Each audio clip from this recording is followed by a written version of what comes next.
ശരീദു ബയാൽ Theyab എന്നല്ലേ പറഞ്ഞത്. അപ്പോ ആ നിലക്ക് കാഴ്ചയിൽ റജുലുകളാകുന്ന രൂപത്തിൽ 10,000 പേര് എന്ന് പറഞ്ഞാലും കുഴപ്പമില്ല. ചുരുക്കി പറഞ്ഞാൽ ഏത് രൂപത്തിലും അവിടെ മൗലിദ് രക്ഷപ്പെടുകയാണ്. അതിനെ വിമർശിച്ചവർ പരാജയപ്പെടുകയാണ്. സഹോദരന്മാരെ കണ്ടോ, അവിടെ ഏത് രൂപത്തിൽ നോക്കിയാലും മൗലിദ് രക്ഷപ്പെടുകയാണ്. മൂപ്പര് പറഞ്ഞൊപ്പിക്കാൻ തെറ്റിയതാണെന്ന് പറഞ്ഞൊപ്പിക്കാൻ ശ്രമിക്കുന്നുണ്ട്. അവിടെ ഇസ്നാഅശറ എന്ന് പറഞ്ഞെടുത്ത് അവിടെ 2 പുള്ളിയുണ്ട്. 2 അല്ല, ഇസ്നാഅശറ എന്ന് പറഞ്ഞിട്ട് എത്ര പുള്ളിയുണ്ട്? 4 പുള്ളിയുണ്ട്.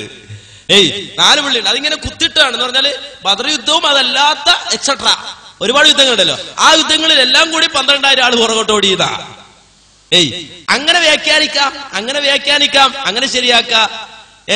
അത് മാത്രല്ല, ചിലപ്പോ ബദർ യുദ്ധത്തിൽ തന്നെ മുശ്രിക്കുകളല്ലാതെ കൂട്ടത്തില് പിന്നെ ഇബ്ലീസ് വന്നിട്ടുണ്ട്, പിശാചുക്കൾ ഇറങ്ങിയിട്ടുണ്ട്. അപ്പോ അങ്ങനെ 12,000 ആള് തിരിഞ്ഞോടി എന്ന് പറയാം.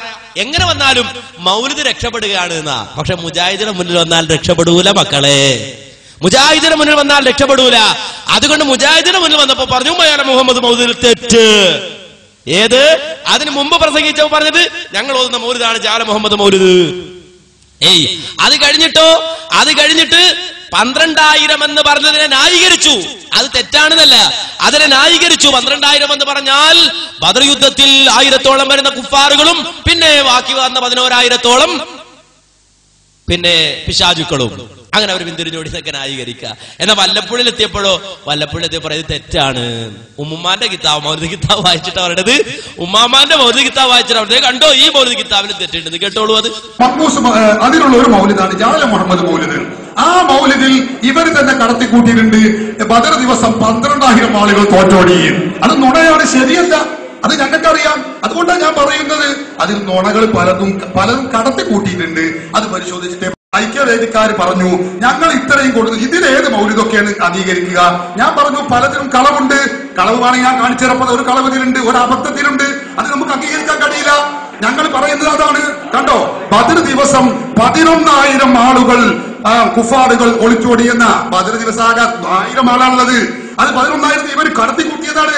ഇതിങ്ങനെ ഒരു കണ്ടോ, കടത്തിക്കൂട്ടിയതാണ്. ഈ കടത്തിക്കൂട്ടിയെ കൊണ്ടല്ല, ബൈബിളല്ലേ കൊണ്ടുവരുന്നത്. അതുകൊണ്ടല്ല അത് ഉപേക്ഷിക്കാൻ പറഞ്ഞത്. അത് തെറ്റാണെന്ന് പറഞ്ഞത്. അത് പറഞ്ഞതിന്റെ പേരല്ല ഒറ്റപ്പെടുത്തിയത്. അത് പറഞ്ഞതിന്റെ പേരല്ല കാലിക്ക് പറ്റൂല, ഹത്തീബിന് പറ്റൂല, സലാം പറയാൻ പാടില്ല എന്ന് പറഞ്ഞത്. ഇത് വർജിക്കണമെന്നല്ലേ മുജാഹിദ് പ്രസ്ഥാനം പറഞ്ഞത്.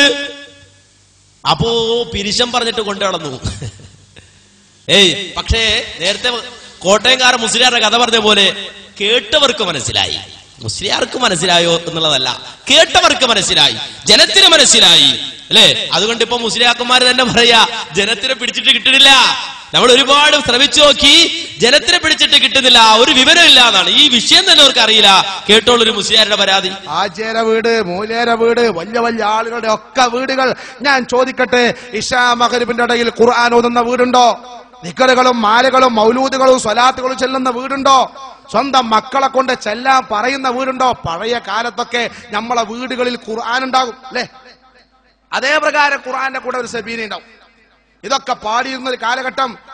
മാത്രമല്ല അന്ന് വളർന്നു വരുന്ന സമുദായത്തിനും തന്റെ ഉണ്ടായിരുന്നു. കാരണം ഉമ്മമാര് ചെയ്യുന്ന ഈ നല്ല നല്ല സ്വഭാവങ്ങളൊക്കെ കണ്ട് ശീലിച്ചതാണ്. അതുകൊണ്ട് തന്നെ ഇന്നത്തെ കുട്ടികൾക്ക് ശരിക്ക് സബീൻ എന്താന്ന് പോലും അറിയൂല. നിന്റെ അടക്ക് ഞങ്ങളൊരു സ്ഥലത്ത് കുറെ മുസ്ലിം മൂലയന്മാർ ഇങ്ങനെ ഒരുമിച്ച് കൂടിയിട്ട് ഒരു മൗലൂദ് ഓതാൻ ആഗ്രഹിച്ചിട്ട് ഒരു ചെറിയ കുട്ടിയുണ്ട് അവിടെ. ആ കുട്ടിയെ വിളിച്ചിട്ട് 2 സെബീനെ കൊണ്ടുവരാൻ പറഞ്ഞയച്ചു. ആ കുട്ടിയെ സെബീനെ കൊണ്ടുവരാൻ പറഞ്ഞയച്ചു. ഞങ്ങൾ കുറെ കാത്തിരുന്ന് ഇപ്പൊ വരും കുട്ടിയെ കാണുന്നില്ല. പിന്നീട് ഒരു അല്പനേരം കഴിഞ്ഞപ്പോ ആ കുട്ടിയുണ്ട് ഞങ്ങൾ മുന്നിൽ ഇങ്ങനെ നടക്കുന്നു. ഞങ്ങൾ വിളിച്ചു, മോനോടാ നിന്നെന്തിനു പറഞ്ഞയച്ചതാ? സെബീൻ കൊണ്ടുവരാന്. എന്നിട്ട് എവിടെ? അതിരിക്കണ്. അപ്പൊ നോക്കുമ്പോ പാത്രം കഴുകുന്ന 2 സെബീന പൊടിയുടെ പാക്കറ്റ് ആ കുട്ടി അവിടെ വാങ്ങിക്കൊടുന്ന് വെച്ചിക്കണ്. ആ കുട്ടിയെ കുറ്റം പറഞ്ഞിട്ട് കാര്യമില്ല. ജീവിതത്തിൽ ഒരിക്കലെങ്കിലും എടുത്തു ചെല്ലുന്നത് ഉമ്മയിൽ നിന്നും ബാപ്പയിൽ നിന്നും ഈ കുട്ടി പഠിക്കണ്ടേ? ഇതാണ് ഇന്നത്തെ നമ്മുടെ സമൂഹത്തിലെ ഏറ്റവും വലിയ അപകടം. അത് വലിയ അപകടമാണ്. കാര്യം എന്താ, ഇതിപ്പോ വലിയ അപകടം തന്നെയാണല്ലോ നമുക്ക്. ജനങ്ങള് കൈയൊഴിച്ചല്ലോ. കാര്യം എന്ന് വെച്ചാല് ഒരു സബീന കൊണ്ടുപോവാ മോനെ എന്ന് പറഞ്ഞപ്പോ ഈ കുട്ടി ഉണ്ടെന്ന് എന്താ സബീന പൊടിയാണ് എന്നാണ്. കുട്ടി അറിയാതെ കൊണ്ടുവന്നല്ല മുസ്ലിയാരെ, അറിഞ്ഞു കൊണ്ടുവന്നതാണ്. സബീന കൊണ്ടുവരാൻ പറഞ്ഞ മൂലിയാരെ ഇനിയും നിങ്ങൾക്ക് നേരം വെളുത്തിട്ടില്ലേ? ഈ സബീന ചൊല്ലി കഴിച്ചത് മുഴുവൻ നന്നായി ഒന്ന് കഴുകിക്കളയൂ. അതിനുവേണ്ടി ഇതാ സോപ്പ് പൊടി. അതുകൊണ്ടെങ്കിലും ഒന്ന് വൃത്തിയാക്കുക. ഹറാമകത്ത് ചെന്നാ വായിൽ കൈയിട്ട് ഛർദ്ദിച്ചു കളയണമെന്നാ. അത് പണ്ട് ഒരു സുഖ ഏർപ്പാട്, അല്ലെങ്കിൽ ഈ ഇളക്കിക്കളയാനുള്ള സുഖ ഏർപ്പാടാണല്ലോ വിമ്മ് അലക്കി കൊടുക്കല്. അപ്പൊ സബീന മുസ്ലിയാർ ചോദിച്ചപ്പോ കുട്ടിക്ക് മനസ്സിലായി മുസ്ലിയാർക്ക് ആവശ്യമുള്ള സബീന അത് ഇതാണ്, ഏത് സോപ്പ് പൊടിയാണ്, ഇതെങ്കിലും ഒന്ന് കഴിച്ച് വയറൊക്കെ ഒന്ന് ശുദ്ധിയാക്കും മുസ്ലിയാരെ എന്നാണ് ആ കുട്ടി ഉദ്ദേശിച്ചത്. പക്ഷെ ഈ സാധുവിന് അത് മനസ്സിലായില്ല. സാധു ചിന്തിച്ചത് കുട്ടിക്ക് സബീന എന്താന്ന് മനസ്സിലായില്ല എന്നാ. എന്തിനീ സബീന? ഈ തെറ്റിന്റെ ഭണ്ഡാരം, ഈ പാപത്തിന്റെ ഭണ്ഡാരം, ഈ കുറ്റത്തിന്റെ ഭണ്ഡാരം, ഈ കളവുകളുടെ ഭണ്ഡാരം, ഈ തിന്മകളുടെ ഭണ്ഡാരം എന്തിനു പേറണം? അതിനേക്കാൾ നല്ലത് അതിന്റെ പേരിൽ ആരെങ്കിലും എന്തെങ്കിലും കഴിച്ചിട്ടുണ്ടെങ്കിൽ ആ മൗലിദിന്റെ പേരിൽ, ഈ മാലയുടെ പേരിൽ, ഈ സബീന കിതാബിന്റെ പേരിൽ ആരെങ്കിലും എന്തെങ്കിലും അകത്താക്കിയിട്ടുണ്ടെങ്കിൽ സോപ്പ് പൊടി കൊണ്ട് കഴുകി വൃത്തിയാക്കൂ എന്ന് പറയുന്ന, പ്രഖ്യാപിക്കുന്ന ഒരു സമൂഹം, ആ സമൂഹമായി ആധുനിക സമൂഹം മാറി വരുന്നുണ്ട്. അതിന്റെ സൂചനയാണ് മുസ്ലിയാർക്കുണ്ടായ ആ അനുഭവം എന്ന് തിരിച്ചറിയേണ്ടതുണ്ട്. ഇനി ഒരു കാര്യം നിങ്ങൾ മനസ്സിലാക്കണം, ഇത് അറിഞ്ഞവരൊക്കെ പോരാ. അതാണ് എന്റെ ഏറ്റവും വലിയ രസം എന്ന് വെച്ചാൽ ഇവരിങ്ങനെ ഓടി നടന്നു വാദപ്രയോഗത്തിനുണ്ടോ, മുഖാമുഖത്തിനുണ്ടോ, എന്നിട്ടോ വാദപ്രയോഗത്തിന് കരാർ ചെയ്യപ്പോ തന്നെ ജയിക്കല. ഒരു സ്ഥലത്ത് വാദപ്രതിവാദത്തെ കുറിച്ച് ഇങ്ങനെ ചർച്ച, ആ ചർച്ച ഇങ്ങനെ ഒരു സുപ്രഭാതത്തിൽ നടന്നു. അങ്ങനെ വെല്ലുവിളിയായി, ബഹളമായി. അങ്ങനെ ആ വാദപ്രതിവാദം നടക്കാത്തൊരവസ്ഥയിലേക്ക് പിന്നെ അലസിപ്പോയി, അത് പിന്നീട് പിരിഞ്ഞുപോയി. അങ്ങനെ ഇരിക്കുമ്പോ ഒരാൾ വന്നിട്ട് ചോദിച്ചു, വേറൊരാളോട് ചോദിക്ക, ഒരു നമ്മുടെ നാട്ടിലൊരു സമസ്തക്കാരൻ, അറിയപ്പെടുന്ന സമസ്തക്കാരൻ, ഇയാളിങ്ങനെ അന്ന് ആ പ്രശ്നം ഉണ്ടായ സമയത്ത്, പ്രക്ഷുബ്ധമായ സാഹചര്യം ഉണ്ടായ സമയത്ത് അവിടെ ഉണ്ടായിരുന്ന ആളാ. വേറൊരാളിങ്ങനെ ചോദിച്ചു, അല്ല ഇങ്ങടെ ആ വാദപ്രതിവാദം എന്തായി, അന്ന് നടന്ന വാദപ്രതിവാദം എന്തായി? അപ്പോ ഒരു പറയാ മറുപടി, മറ്റേ സമസ്തക്കാരൻ പറയാണ്, നമ്മൾ ജയിച്ചു, നമ്മൾ ജയിച്ചു, അങ്ങനെ സംവാദം നടന്നിട്ടില്ല, അത് നമ്മൾ ജയിച്ചു അങ്ങനെ പ്രഖ്യാപിക്കലാണല്ലോ. ഏതായാലും ഇങ്ങനെയൊക്കെ ജയിച്ചിട്ടും ആളുകൾ മാറ്റം വരികയാണ്. ഈ ആദർശം അഥവാ പിഴച്ച വിശ്വാസം മതത്തിൽ നിന്ന് അകന്നുപോയി ഇസ്ലാമിക വിരുദ്ധമായ സിദ്ധാന്തം ഇസ്ലാമിന്റെ പേരിൽ കെട്ടിയേൽപ്പിച്ചുകൊണ്ട് അതിന്റെ പിന്നിൽ പൗരോഹിത്യം പ്രവർത്തിക്കുമ്പോ ആ പിഴച്ച മാർഗം കണ്ട് തിരിച്ചറിഞ്ഞുകൊണ്ട് അത് ഉപേക്ഷിച്ചിട്ട് ഈ സത്യമാർഗത്തിലേക്ക് ആളുകൾ ഒഴുകി വരികയാണ്. അത് കണ്ടപ്പോ ഒരു മുസ്ലിയാർ പറയാണ്, നിങ്ങൾ വലിയ ആളൊന്നും ആകണ്ട. നമ്മൾ നോക്കിയിട്ട് പറയാണ്, നിങ്ങൾ വലിയ ആളൊന്നും ആകണ്ട, നിങ്ങളും പണ്ട് മൗലിദ് ചൊല്ലി തിന്ന ആളല്ലേ, നിങ്ങളും പണ്ട് വലിയ ആളല്ലേ എന്നിങ്ങോട്ട് ചോദിക്കാണ്. ഒരു മുസ്ലിയാർ ചോദിക്കണേ കേട്ടോളൂ.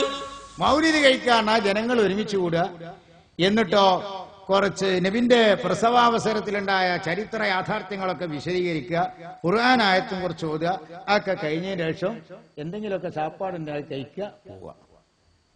ഇത് വന്ന് ശിർക്കാന്ന് പറയുന്ന നല്ലൊരു പറ്റം ആളുകളുണ്ടല്ലോ, അവരെന്താ ചെയ്തറിയോ? ഈ മൗലിദിനൊക്കെ ശരിക്ക് സംബന്ധിച്ച ആൾക്കാരാണ്. എന്നിട്ട് മൗലിദ് ഓതി ഈ സാപ്പാടും കാര്യങ്ങളൊക്കെ കഴിച്ചിട്ട് പുറത്ത് കസാലയെ കുത്തിക്കുക, പോണില്ല, അവിടെ കുത്തിനിട്ട് ടോർച്ച് തിരിച്ചലും മുറുക്കലും അയക്കലും ഇട്ട് നിൽക്കുക. എന്താ പോകാത്ത? പോകാനായില്ല. അവസാനം എന്തെങ്കിലും കൊണ്ടുവന്നിട്ട് കീസയിൽ ഇടണം. കീസയിൽ ഇട്ട് കഴിഞ്ഞാൽ ഒറ്റപ്പുള്ളിയായി, ടോർച്ച് ക്ലിയറായി, നവറ്റ അസ്സലാമു അലൈക്കുന്നായി. അത് പോകുമ്പോ ഇടങ്ങണിട്ട് നോക്കുക. ഇങ്ങനെ വാങ്ങി തിന്ന ആൾക്കാർ അത് ചെറുക്കാറിഞ്ഞ് നടക്കണം. ഇപ്പൊ അത് ശരിയാ, അങ്ങനെ വാങ്ങി തിന്നു, ഒറ്റപ്പുള്ളി ശരിയാക്കി, അവസാനം പോക്കറ്റിൽ കാശ് വന്നപ്പോ ഒറ്റപ്പുള്ളി ശരിയായി, അങ്ങനെ പോകുന്ന ആൾക്കാരാണ്. അങ്ങനെ അവിടുന്ന് പോന്നപ്പോ ഒറ്റപ്പുള്ളി പോയല്ലോ. പക്ഷെ ഇപ്പൊ നിങ്ങൾ ഇപ്പോഴും ഒറ്റപ്പുള്ളി തിരിക്കുകയാണല്ലോ.